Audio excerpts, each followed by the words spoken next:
Les membres du jury, chère assistance, bonjour. Je m'appelle Ndeye Maty Sarr, étudiante en licence 2 en comptabilité et gestion. La quête du bien-être a toujours été le souci principal des individus. Cette recherche d'une vie décente, caractérisée par la capacité à répondre convenablement à la satisfaction des besoins de tout ordre en général, et vitaux en particulier, est plus qu'essentielle à nos jours.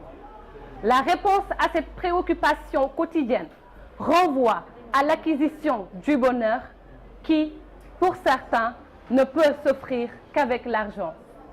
Tout ce bien matériel possède un pouvoir capable de procurer de multitudes et divers acquis conduisant à l'accession du bonheur. Ainsi, les questions à se poser sont de savoir si l'argent n'a pas de limite pour la procuration du bonheur, est-ce qu'il est le seul moyen pour obtenir le bonheur? Le bonheur peut être défini comme étant un sentiment profond de contentement que l'on ressent suite à la satisfaction d'un besoin ou à la réalisation d'un événement. Partant de cette définition, il semble possible de vivre ce bonheur sans pour autant que l'argent y participe.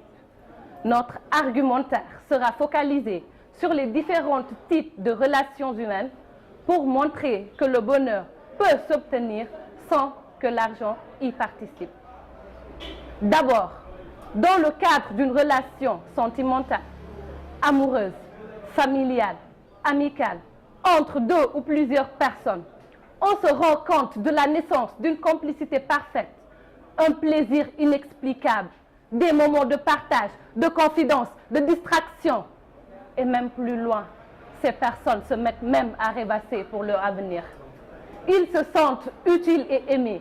Et pour eux, l'argent n'a pas sa place quand l'amour est présent.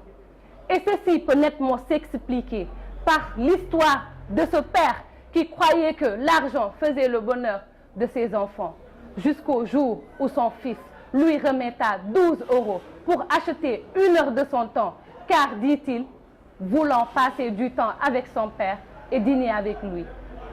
C'est ce jour où cet homme a ouvert les yeux, car il a compris que cet argent ne faisait pas le bonheur de son fils. Ensuite, le bonheur peut provenir d'une relation académique, école, université, en ce sens qu'il y a un rapprochement entre plusieurs personnes, une vie commune, de nouvelles connaissances. L'homme est plus proche du monde spirituel. Il est différent d'un certain harpagon, car il n'impugne pas des comportements irrationnels et pathologiques tels que l'avarice et l'avidité. À la suite de tout ce qui a été dit, nous voyons bien que le bonheur peut s'obtenir sans que l'argent y participe, même s'il peut satisfaire nos besoins et être source de bonheur. Mais il faudrait retenir que l'affirmation que l'argent fait le bonheur sous-entendrait qu'il est le seul à pouvoir le procurer. Mesdames, Mesdemoiselles et Messieurs, je vous remercie pour votre aimable attention.